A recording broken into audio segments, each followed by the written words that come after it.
재테크에 문외한인 철수는 어느 날 저녁 친구 민수의 SNS를 보고 잠을 이룰 수. 민수는 손가락으로 반짝이는 금괴를 가리키며 이렇게 적어두었다. 이게 바로 나의 노후 자금이다. 사진 속 금은방 조명 아래서 반짝이는 금괴 몇 개가 마치 돈 냄새를 풍기는 듯했다. 철수는 휴대폰 화면을 확대해가며 몇 번이고 그 금괴를 바라봤다. 평생 저축만 믿고 살아온 자신이 왠지 바보 같았다.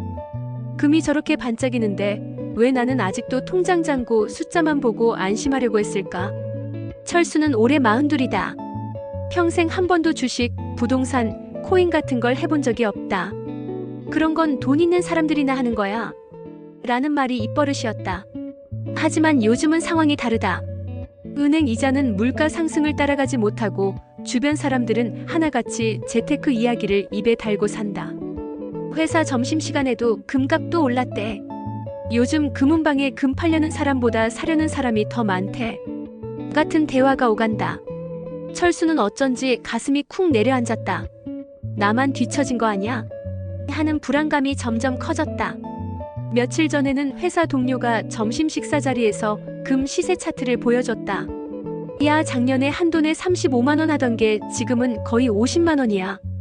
그냥 사놨으면 이득이야. 그 말이 철수의 머릿속에서 계속 맴돌았다. 15만 원 차이면 10돈이면 150만 원 차이다. 이건 더 이상 먼 이야기가 아니었다. 그날 저녁 철수는 컴퓨터 앞에 앉아 지금 금 사도 될까라고 검색했다. 그런데 검색 결과는 오히려 더 혼란스러웠다. 어떤 사람은 지금이 마지막 기회다라고 했고 또 어떤 사람은 이미 늦었다. 고점이다라고 했다. 그는 며칠을 고민했다. 지금이라도 금을 사야 하나 아니면 이미 기회는 지나간 걸까? 머릿속에서는 뉴스 앵커의 목소리가 계속 들렸다. 세계 경제 불확실성이 커지며 금값이 다시 급등하고 있습니다. 경제 위기, 인플레이션, 환율 급등, 전쟁 소식까지. 세상이 불안할수록 금값은 오른다고 했다. 그 말을 들을 때마다 철수는 손에 식은땀이 났다. 마치 자신만 안전벨트를 매지 않은 채 흔들리는 버스에 타 있는 기분이었다. 그날 밤 철수는 유튜브를 켰다. 금 투자 초보자도 할 수 있는 방법. 지금 금 사면 늦은 걸까? 금은방 가기 전 꼭 알아야 할 3가지. 영상 제목들이 줄줄이 올라왔다.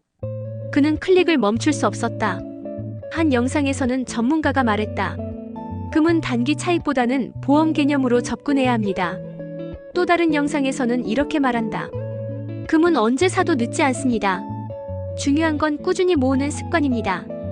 영상마다 말이 조금씩 달랐지만 한 가지 공통점이 있었다. 모두 금을 사라고 했다. 그때 철수의 마음이 흔들렸다. 그래, 나도 이제 시작해보자. 늦었더라도 안 하는 것보단 낫지. 그는 다음날 점심시간에 회사 근처 금은방으로 향했다. 쇼윈도 안에는 반짝이는 금목걸이와 금반지, 그리고 작은 금괴들이 줄지어 있었다. 직원이 물었다. 어떤 걸 찾으세요? 철수는 잠시 머뭇거리다가 말했다. 그냥 투자용으로 금 좀 사보려고요. 직원이 미소를 지었다. 요즘 그런 분들 많아요. 한돈씩 꾸준히 모으시는 게 좋아요. 직원은 손바닥 위에 작은 금괴를 올려주었다. 손끝에 닿자 묵직한 감촉이 느껴졌다. 그 순간 철수는 이상하게도 마음이 안정되는 걸 느꼈다. 종이돈이나 숫자가 아닌 진짜 무게가 있는 자산을 손에 쥔 느낌이었다. 하지만 동시에 머릿속에서는 또 다른 생각이 스쳤다. 지금 사면 너무 비싼 건 아닐까? 혹시 떨어지면 어떡하지? 그날 밤 그는 다시 컴퓨터를 켜고 금 시세 차트를 봤다. 그래프는 우상향이었다. 하지만 과거를 보면 급등 후에는 언제나 조정이 있었다. 2020년 코로나 이후 급등했다가 2021년엔 잠시 내려갔고 그 뒤 다시 상승했다. 즉 오를 때마다 사람들은 너무 비싸다고 했지만 결과적으로는 더 올랐다. 철수는 스스로에게 물었다. 나는 언제나 남들이 다 끝났다고 할 때 시작했지. 이번엔 다를 수 있을까? 철수는 자신이 왜 지금까지 재테크를 피했는지도 생각해봤다. 그는 위험이 싫었다. 잃는 게 무서웠다. 그런데 지금은 아무것도 안 해서 잃는 느낌을 받고 있었다. 돈은 그대로인데 세상은 계속 변하고 있었다. 월급은 그대로지만 물가는 올랐고 집값은 상상할 수 없을 만큼 뛰었다. 마트에서 라면 한 봉지 값도 1,000원이 넘어가자 그는 느꼈다. 가만히 있는 것도 손해구나. 철수는 드디어 결심했다. 내일 금은방에 다시 가서 한 돈만이라도 사자. 시작이 반이라 했으니 일단 한번 발을 디뎌보자. 그날 밤 그는 금 시세 앱을 깔고 금 시세 알림 기능을 켰다.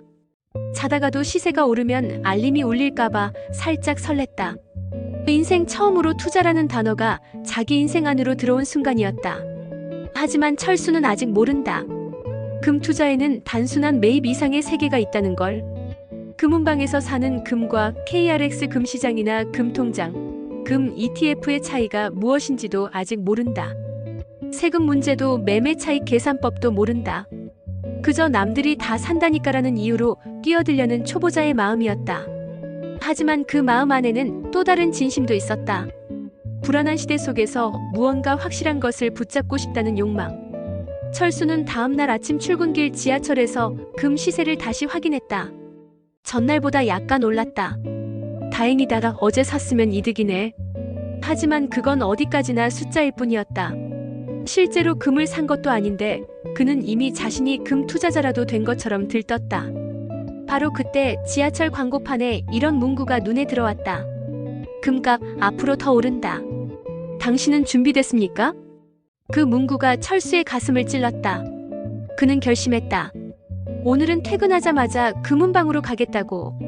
그리고 그때부터 진짜 이야기가 시작된다. 그가 과연 현명한 결정을 내릴 수 있을까?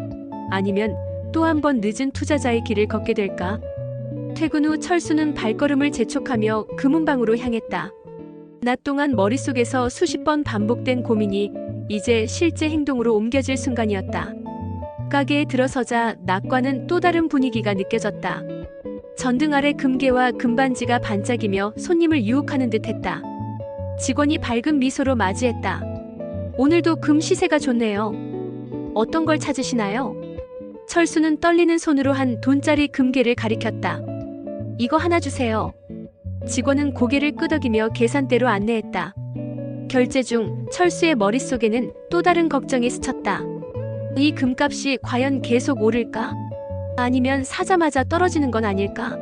하지만 그 순간에도 손끝으로 느껴지는 금괴의 묵직함은 안정감을 줬다. 철수는 깊게 숨을 내쉬며 마음을 다잡았다. 일단 시작했다. 이게 중요하다. 집에 돌아와 금괴를 안전금고에 넣은 철수는 금 시세 앱을 켜고 하루 종일 확인했다. 오르락 내리락 하는 시세에 심장이 쿵쾅거렸다. 소액이라도 금을 산다는 사실만으로도 그는 마치 주식 천재가 된 기분이었다. 하지만 이내 현실이 다가왔다. 한돈으로 뭐 얼마나 벌 수 있겠어? 친구 민수가 말했던 금은 장기 투자라는 말이 떠올랐다. 철수는 천천히 마음을 가다듬었다. 단기적인 등락에 일희일비하지 않고 꾸준히 모아야 한다는 것을 받아들여야 했다. 며칠 후 철수는 금 투자에 대한 정보를 더 깊이 알아보기 시작했다. 금은방에서 직접 사는 방법 외에도 은행 금통장, KRX 금시장, 금 ETF 등 다양한 방법이 있다는 것을 알게 되었다.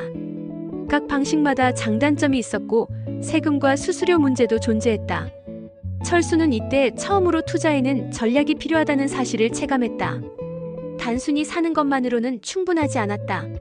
철수는 한 달에 한 번씩 금을 모으기로 계획했다. 소액이지만 꾸준히 쌓이면 나중에는 큰 자산이 될 수 있다는 믿음이었다. 동시에 금뿐만 아니라 재테크에 대한 관심도 생기기 시작했다. 주식, 채권, 펀드, 심지어는 부동산 소액 투자까지. 철수는 이제 재테크는 나랑 상관없다는 생각에서 벗어나 점점 지식과 정보를 모으는데 집중했다. 하지만 금 투자가 단순히 재미와 기대감만 주는 것은 아니었다. 시세가 오르락 내리락 할 때마다 철수는 마음이 조마조마했다. 하루는 금값이 급락했다. 철수는 깜짝 놀라 앱을 확인하며 손에 땀이 났다. 내가 너무 늦게 들어온 건가? 고민이 밀려왔다. 하지만 곧 그는 마음을 다잡았다. 금은 단기적인 변동이 있을 수 있지만 장기적으로 가치가 유지된다는 사실을 전문가 영상에서 본 기억이 떠올랐다. 조급해하지 말자. 꾸준히 모으자. 철수는 금 투자 과정을 통해 자신에게 큰 변화를 느꼈다.